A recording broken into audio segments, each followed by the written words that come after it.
Bismillahirrahmanirrahim. Ben Eşref Orhan. 1961 yılında Bitlis'e bağlı Merkez Köyü Ağaçköprü köyünde dünyaya geldim. İlkokulu köyde 5. sınıfı bitirip ortaokulu Bitlis Merkez Cumhuriyet Lisesi, Ortaokul Lisesi'nde okudum. Ve ortaokuldan evim olmadığı için okuyamadık. Ortaokulu zor bitirdik. Ondan sonra tekrar köye gittim. 20 yaşıma kadar, 19-20 yaşıma kadar köyde kaldım. Ondan sonra askere gittim. Acem Birliği Ankara Etimeskut'ta yaptım. Ondan sonra beni Kıbrıs Lefkoşa kentine verdiler. Orada Paşaköy 28. Tümen komutanlığında onbaşı olarak askerliğimi bitirdim ve tekrar geldim köye. Köyde daha önce 17 yaşındayken Fahri imamlık yapıyordum. Tekrar Fahri imamlık yaptım. 87'ye kadar, 87'den sonra Tatvan'a taşındık. İslami Camia ile tanıştık. Devamlı beraber olduk. Ve hasbel kader, yani Müslümanlığımızı anlamak ve yerine getirmesi için bazı Kur'an kurslarına gittik. Ondan sonra Kur'an'ımızı tabi daha önce öğrenmiştik. Fahri imamlıkta az bir şekilde yapıyorduk. Bizim soyumuz da biz Seyyidiz. Abdülkadir Geylani'nin nesebesinden gelmeyiz. Annem de benim akrabamdır. Tabi o da bizim yakın akrabamızdır. 1927 doğumlu, yani 88 yaşındadır. Ve Tatvan'a geldik. 23 Şubat 2000 tarihinde bir sabah namazına, sabah camiye gittim. Sabah camiden dönerken biraz oturayım dedim. Baktı aniden kapı çalındı. Kapı çalınmamla ve kapıya gittim. Kapıyı açtığımda polisler, panzer, ondan sonra büyük panzerler kapının önünde, sankiler. Ben şoka döndüm. Acaba benden başkaları mı da vardır bu evde? Ben tek, bu kadar polisler, 10-15 tane polis içeriye girdi. Arama yaptılar. Aramada herhangi bir suç unsuruna rast gelinmedi. Hiçbir şey yani yok ki zaten tutsaydılar da. Beni alıp tutukladılar. Bitlis cezaevine götürdüler. Bitlis cezaevinde 120 gün, 130 gün ifadesiz kaldık. Ondan sonra bizi Van DGM'ye götürdüler. Van DGM'ye de 10 sefer bizi DGM'ye götürdüler. Orada mahkeme olduk. Devlet Güvenlik Mahkemesi'nde. Ve annem sağ olsun, Allah razı olsun, bizim evde en büyük çocuğum o zaman 10 yaşında Cihat vardı. Annem çocuklarımı ve hanımımı cezaevine devamlı getirip götürüyordu. Devamlı getirip götürüyordu. Ve biz 8 kardeşiz. 8 kardeşinden anneme ait olan 4 kız kardeşiz, 4 de erkek kardeşiz ve konuşan da sadece bendim. Diğerleri sağır dilsiz olduğu için annem de üzerimde çok duruyordu ve her hafta benim görüşüme geliyordu. Ve benim görüşüme gelirken otobüse biniyor. Tabii otobüs cezaevinin karşısına geldiğinde otobüs duruyor.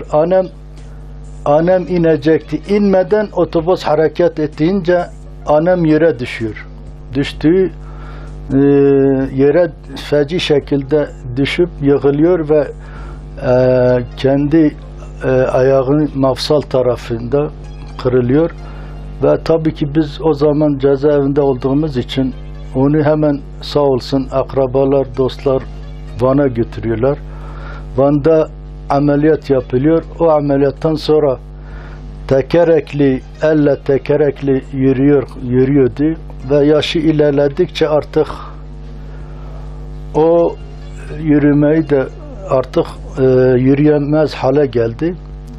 Ve yürüyemez hale geldiği için yani sağ olsun tabii ki ona bakan da bizim hanım, onun kardeşi kızıdır. Ve elhamdülillah yani ben cezaevindeyken tabii orada kimse soran, arayan olmadığı için ve belediyeyi de mahkemeye vermedi. Biz çıktıktan sonra artık iş işten geçti. Dedik ya siz en azından belediyeyi mahkemeye verseydiniz. Ya efendim işte belediye otobüsü. Onun için onun üzerinde ben cezaevinde olduğum için ben kız kardeşlerim, diğer abilerim de sağır dilsiz olduğu için kimse uğraşamadı. Ve böylece bu yani 15 yıldır ben cezaevine 2000'den bugün 2015 olduğu için tam 15 yıldır yatalaktır. Yani Van'a götürüp orada olaydan dolayı yani. Yani ben 2 yıla yakın 19 ay, 20 ay yani 2 yıla yakın ben içeride kaldım. O da tabii o 2000 yıllarında benim cezaevime görüşüme geldiği vakit orada yani cezaevine yakına geliyor. Orada inmek istiyor tabii benim görüşüme geliyor. Görüşümde de yani otobüs duruyor tabii. Yolcuları indiriyor. Bu anam tabii ihtiyardı o zaman. Yavaş yavaş iniyor. Galiba otobüs de ya dikkatsizlik yapmış ya da farkına varmamış. Hareket edince bu da ayağını atıyor. Öyle feci bir şekilde yere yığılıyor. Ayağını kırıyor. Ve öyle şimdi şu ana kadar tabii ki Allah'a binlerce şükürler olsun. O da Allah-u Teala tabii onun daha eziyet çektiğini biliyoruz. Biz cezaevinde yerimiz elhamdülillah yani bazı arkadaşların sayesinde yerimiz güzel geçiyordu. Ve tabii annem zavallı ihtiyar bir şekilde her zaman gelip gittiği için orada tabii artık kendini kaybediyor. Bir yıl geçti, anam gelmedi. Dedim ya bu anam ne oldu? Acaba bir şey mi oldu ona? Niye söylemiyorsunuz? Ve sonradan zorladık onları. En sonunda bana dediler ki kaza geçirmiş. Dedim elhamdülillah. Allah'tan gelen baş göz üstünde. Ve tabii yaş da 88'dir şu anda.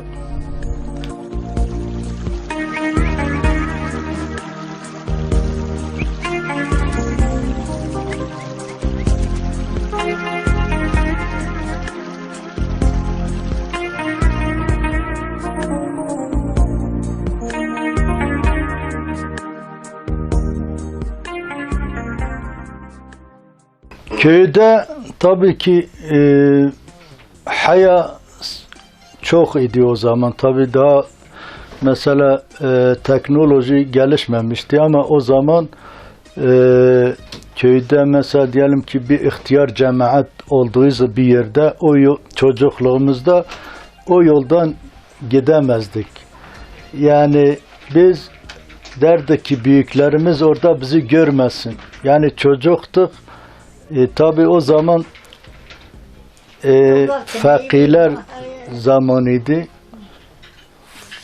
Fakirler de mesela Seyda Şeyh İsmail vardı.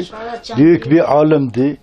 En azından mesela o zaman kendisi de fahri imamdı. Hiç devletten maaş almıyordu. Ve onun en az 50-60 tane de 50-60 tane de onun öğrencisi vardı.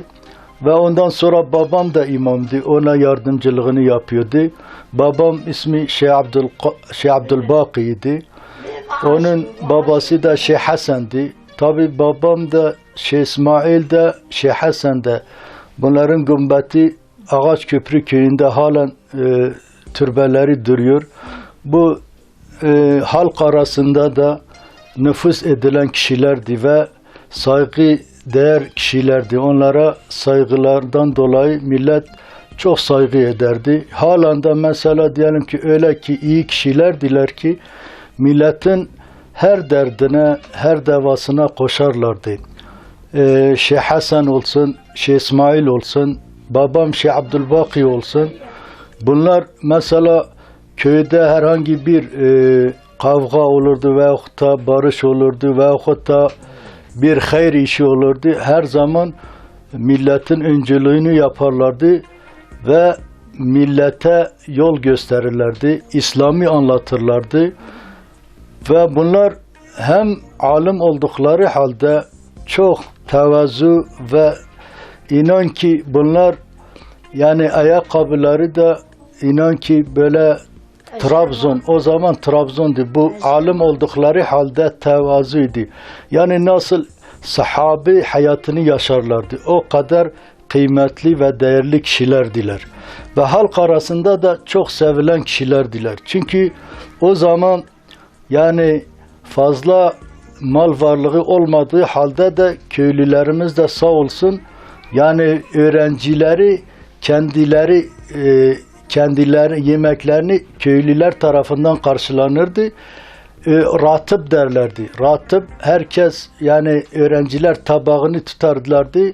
Her belirli eve gidip ratiplerini alıp getiriyordular ve bu yönden de mesela onlarca alimler veyahut da yüzlerce alimler yetiştirdi Seyyid Şeyh İsmail. O da Kadrilerdendi. Bizim yakın akrabamızdı. Ve Allah razı olsun Seyyid Şeyh İsmail hem yakın akrabamızdı hem de benim dedem onun öz dayısıydı. Ve zaten bölgemizde Kadriler 4 babadır. Geneli Siirt Kurtalan'da Teylan köyünde oturuyorlar ve bir de Bitlis merkeze bağlı alan içi yani eski ismi Kermat'ı hala da yol arkasında Kadrilerin yani evi var şeyle yapılmış duvarı yani eskiden mesela Kislü Ces derlerdi halen de görüntüsü vardır ve oradan bir kısmımız Motki'ye geçiyor bir kısmımız Mala Şeyh Hasan bize derler Kurtalan'dakiler de Mala Şeyh Mahmud derler, Derviş Nebi derler onlara. Derzin'de Mala Şeyh Ali derler. Bir de Arbo köyünde, Siirt'e bağlı Arbo köyünde de Mala Şeyh Gafar derler. Biz Kadri evi bu 4 babadan bir de Bitlis'teki 5. baba 4 baba kardeştiler. Bitlis'te de Geylaniler var. Onlar da 5. babada bize yetiştirirler. Ve bölgemizde mesela bizim Motki olsun, Bitlis olsun, Tatvan olsun. Yani Motki'de her köye bir akrabamız gitmiştir.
Ve daha önce mesela gitmediği zaman bunlar İslam'dan yani sadece ve sadece isimleri Müslümandı. Sağ olsun bunlar İslami bilgileri, orucu, namazı, zekatı bu insanlar onları alıştırıp ve onlara söylediler ta günümüze kadar. Ve tabii ki biz de daha onlar varken ben 6 yaşındaydım.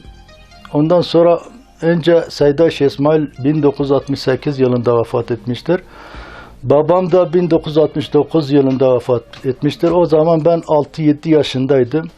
Ondan sonra babam vefat ederken, bu büyük alim zat vefat ederken bana Kur'an dersini annem verdi. Sağ olsun hala da yanımdadır. Ve Kur'an dersimi aldıktan sonra bazı alimlerin yanına gittim. Mesela Motki'nin Tak köyünde Şeyh Kasım vardı. Yanına gittim, biraz öğrendim. Yani biraz imamlığı bana öğretti ve geldim.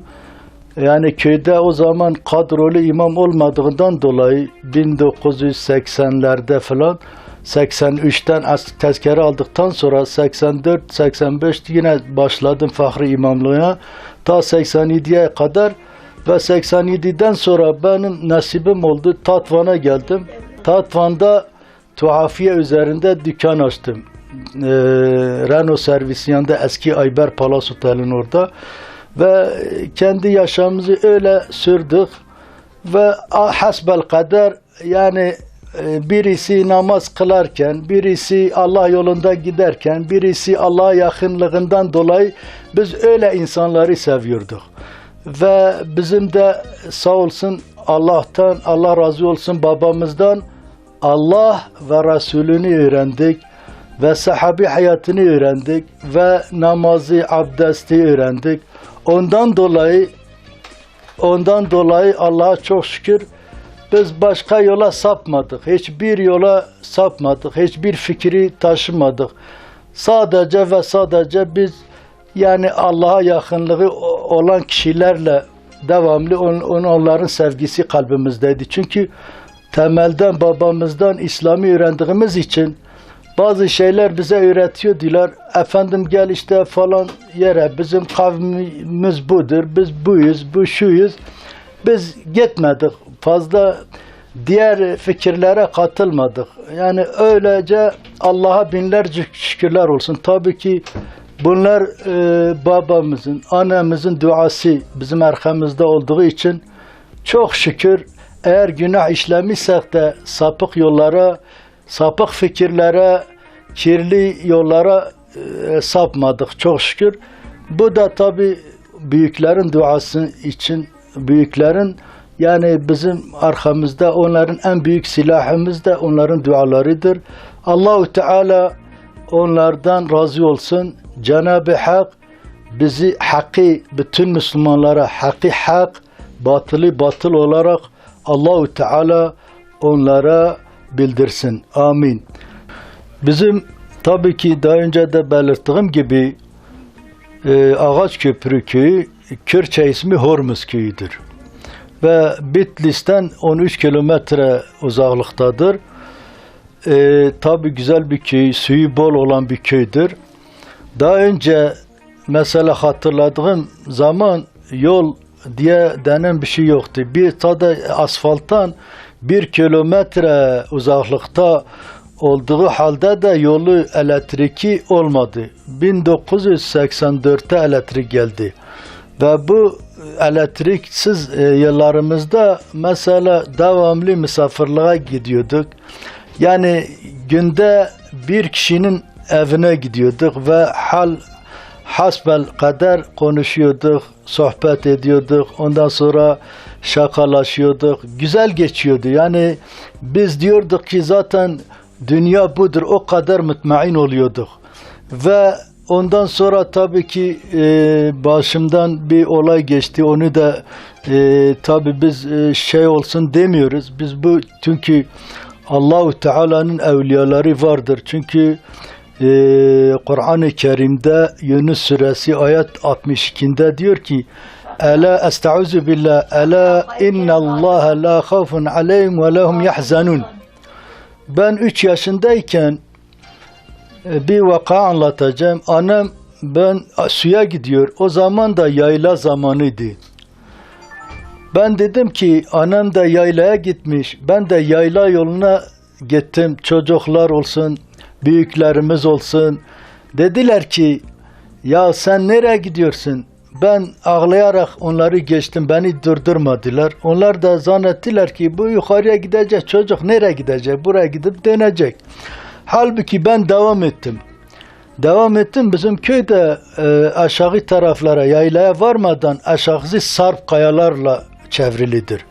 Öyle bir sarp kayalardır ki yani insan dahi o sarp kayalardan, büyükler dahi gidemez. Ben 3 yaşında olduğuma rağmen yani o ters sarp kayaya giden çünkü ben şu anda düşünüyorum, diyorum mümkünatı değil. Yani ben kendim o tarafta mümkün değil gideyim. Benim dedem ismi Şeyh Hasan derlerdi ve köylüler tarafından mesela öyle ki onu seviyordular. Mesela derdiler ki ya Şeyh Hasan hatırası için bana böyle davada bulunma veyahut da şöyle bana yardım et yaparlardı. Yani o da Allah sevgisinden dolayı. Tabii ki Şeyh Hasan da Allah ve Resulü sevdiğinden dolayı. Onun için köylüler de onu seviyordular ve ben tabii o anda yola devam ettim. Yoluma devam ettim. Ağlayarak sarp kayalara girdiğimde ben yukarıya çıktım. Ta zirveye çıktım. Zirvede de orada Rus harbinden veyahut da zalim veyahut da kişiler tarafından kaçmıştılar. O zaman yani kendi hayatını dağ başında sürdürmek isteyenler köylülerimiz o tarafa gitmişler. Ya Rus harbinden veyahut da zalim kişilerden kaçmıştılar. Biz öyle diyelim. Kaçmışlar, orada ufak evler yapmışlar. Harabeler, evler. Hala da mevcuttur. Yani duvarları yıkılmış, duvarları görünüyor. Ben de o duvarların içine giderken yani hayvanlar benim gözüme o ineklerin buzakları falan öyle zannettim, o yayladan gelmişler oraya. Halbuki belki başka şey olabilirlerdi. Ben neyse oturdum. Benim dedem o zaman vefat etmişti. Şeyh Hasan isminde. Allahu Teala onu bir velini, yani Allahu Teala dilese herkesi de dilediğini veli yapar, dilediğini de her şey yapar. O Allah'ın velisidir ve bunun kerameti de köylüler tarafından görülmüştü. Bu geliyor benim yanıma. O zaman tabii ki fakirlikti. Üzerimizde beyaz cev derlerdi. Ondan bir kiraz yapardılar. Sadece yaz olduğu için de sadece o kiraz tek vardı üzerimizde. Ve ben üşüyorum. Kendi hırkasını çıkarıp bana sarıyor. Ve o zaman orada tabii ki o zaman hayvanlar, yırtıcı hayvanlar çoğunluktaydılar. Çünkü halk az olduğu için yabani hayvanlar çok idi. Ve bana gelip bana saldıracaklardı. Dedem diyor korkma oğlum. Ben buradayken sana hiçbir şey olmaz. Ve asanı çıkarıp dedi ki ben bu asayla onları sürerim. Sen hiç korkma. Sen yat. Ve ben o esnada tabii ki yatıyorum. Saat evlere doğru 3 tane bayan benim o taraflarıma geliyorlar. Ve birisinin ismi Mürcan'dır. Hala sağdır. Birisi de Hacı Hanife'dir. O da Bitlis'te ikametgah ediyor. Hala sağdır. Birisi de Feride'dir. Hakkın rahmetine kavuşmuş. Allah rahmet eylesin. Üçü geliyorlar. Birisi o hırbanın üzerine, Hacı Hanife o hırbanın üzerine geliyor. O hırbada o ikisi sesleniyorlar. O bana bakıyor, ben yatıyorum. Acaba ölmüş veyahut da sağdır diye tereddüt ediyor. Tereddüt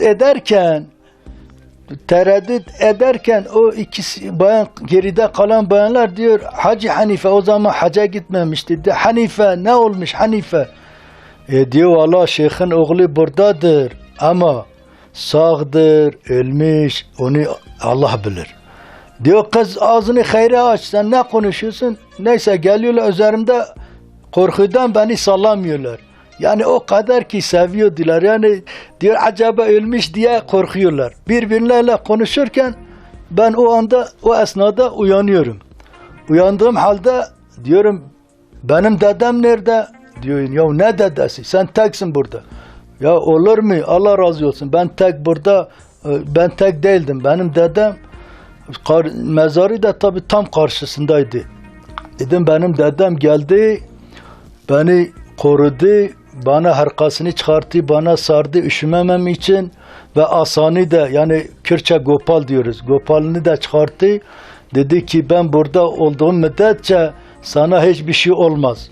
Tabii ki Allah'ın yardımıyladır. Ve ben dedim illa getireceksiniz. Ya o da o zaman da tabii bizim köy Zazaca'dı. Zazaca diyordum. Diyordum kani kalkemi da kuyda şma hay arani. Ya va kalketo senin be. Va kalkemi ruye spe şeklece bahaneyi be. Kapıdece para be. Yibra derg be. Yani uzundu. Ben öyle Zazaca'da onlara söyledim. Onlar dediler vallahi biz görmemişiz. Sen niye dedim yok. Dedi senin baban dedim yok benim babam o zaman sağdı. Dedim benim babam değil.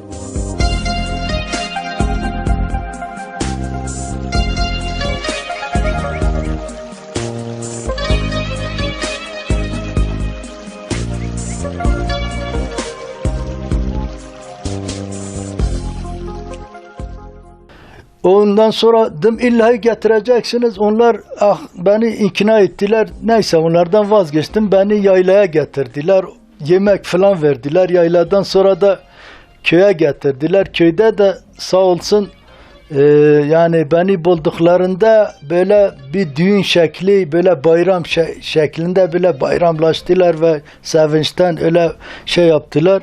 Hatta bizim Seyda'mız vardı, Seyda İsmail, o da bizim akrabamızdı, yakın akrabamızdı ama meşhur Seydalardan birisiydi ve dedi ki onu gören bayan olsa benim ahiret kardeşimdir, erkek de olsa benim ahiret kardeşimdir. Ondan sonra artık öyle hayat başladı ve hatta o zaman yani çok insanlarda böyle çok haya vardı, edep vardı, saygı vardı. İnancınız olsun ki o zaman yani bir topluluk bir yerde büyüklerimiz oturduğu zaman yolumuzu değiştiriyorduk. Diyorduk sadece yani büyüklerimiz bizi yani böyle görmesinler, onlara saygısızlık olmasın.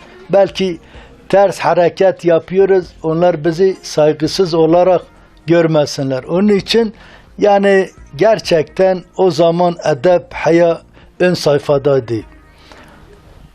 Ve öylelikle artık o köyde büyüdük. Çok şükür o köyde öyle bir edep vardı ki yani elhamdülillah yani o yaşantımız 27 yaşına kadar o köyde yaşadım. Hala da gidip geliyorum. Yazın olsun, kışın olsun yine de yani köyümüze gidiyorum. Orada ev yapmışım. Allah razı olsun yani yardım edenlerden de ve gidip geliyorum. Arazi de öyle 2 dönüm, 3 dönüm öyle dağlık şeydir. Ceviz yok öyle kendimize göre zebze mebze ekiyoruz o kadar. Yani fazla bir şey yok, hayvan da yok. Sadece çünkü burada ikametgah ettiğimiz için yani hayvanımız yoktur orada. Sadece bir ev var. Bir de yazın gidip böyle zebze mebze ekiyoruz. O öyle geçinip gidiyoruz. Allahu Teala razı olsun. Ondan sonra tabii ki o çocukluk yıllarımız yani annemin yanında okudum. 5. sınıfa kadar da köyde okul vardı. Köyde okuduk. 5. sınıftan sonra Bitlis merkeze geldim. Orada ortaokulla lise karışık vardı. Orta kısmını bitirdim. Ve ortaokulu bitirdikten sonra tekrar köye gittim. Köyde 17 yaşında, 16-17 yaşında böyle imam olmadığı için fahri imamlık yaptım. Fahri imamlığım tam askerliğim zamanına kadar yaptım. Askere gittim 1981'de ihtilaldan sonra yani Kenan Evren'in ihtilalinden sonra 1 yıl sonra ben askere gittim. Askerliğimi Acem Birliği Ankara Etimeskut'ta yaptım. Ankara 4 ay 15 gün Ankara Etimeskut'ta kaldıktan sonra beni Kıbrıs Lefkoşa Paşaköy Değirmenlik köyüne verdiler. Ve orada askerlik görevimi 20 ay tam olarak yaptım. Yaptıktan sonra tekrar köye döndüm. Köyde tekrar Fahri imamlığa başladım ve 87 yılına kadar 87 yılından sonra nasip oldu Tatvan'a geldim. Tatvan'da Cumhuriyet Caddesi üzerinde yani çarşıda eski Ayber Palas Oteli'nin altında küçücük bir dükkanda tuhafiye dükkanı açtım. Ve öyle geçimimi sağladık ve bu mahallede bu oturduğum evi aldım. Ve hayatımı öyle idame edip geçiyoruz. Ve Allahu Teala yani bütün Müslümanlara güç versin. Allahu Teala birlik beraberlik versin. Allahu Teala bu zulmü ve vahşeti bütün ümmeti Muhammed'e salatu ve selamın içerisinden kaldırsın ve birlik ve beraberliği Müslümanlara nasip etsin. Allahu Teala kafirlere, zalimlere, münafıklara, müşriklere, zındıklara fırsat vermesin. 1980'de tabii köyden Tatvan'a geldik. Tatvan'da hemen ben tuhafiyeyi açtım. Tuhafiye dükkanında yani işe başladık. O zaman da tabii Bağkur primi çıktı. Bağkur ben haberim olmadan 1-2 yıl sonra çıktı. Ya ödersiniz ya sizi o zaman ceza vardı tabii malumunuz. Ya ödeyeceksiniz ya da hapis yatacaksınız. Biz artık ödemeye çalıştık ve onu devam ettik. Ondan sonra 1984 veyahut da 85-86 yılları arasında ben adaylığımı bıraktım. Allahu Teala nasip oldu muhtarlığa adaylığımı bıraktım. Muhtar oldum. Yani muhtar görevindeyken zaten 2000'de o zaman da muhtardım. Mahalle muhtarıydım. Ve muhtar iken beni yakaladılar. Bitlis cezaevine gönderdiler. İslami davadan dolayı. O 2 yıla yakın cezaevinden kaldıktan sonra tekrar geldim. Tekrar başvurdum. Çünkü ceza bize verilmediği için tekrar görevime döndüm. O yattığımız şey de o da boşa gitti. Tabii bir ceza formülü bulup çünkü tazminat almamamız için bir ceza verdiler ama şartlı tahliye denen bir şey vardı. Onun için yani tazminatı ki başvurmayalım diye. O da oradan geçti. Tabii tekrar muhtarlık görevime başladım. Muhtarlık görevimi de hasbelkader Allah'a çok şükür. Tabii ki biz her ne kadar iyi görev yapsak da yine Hazreti Ömer gibi adaletli olmayız da ama Allah'a çok şükür.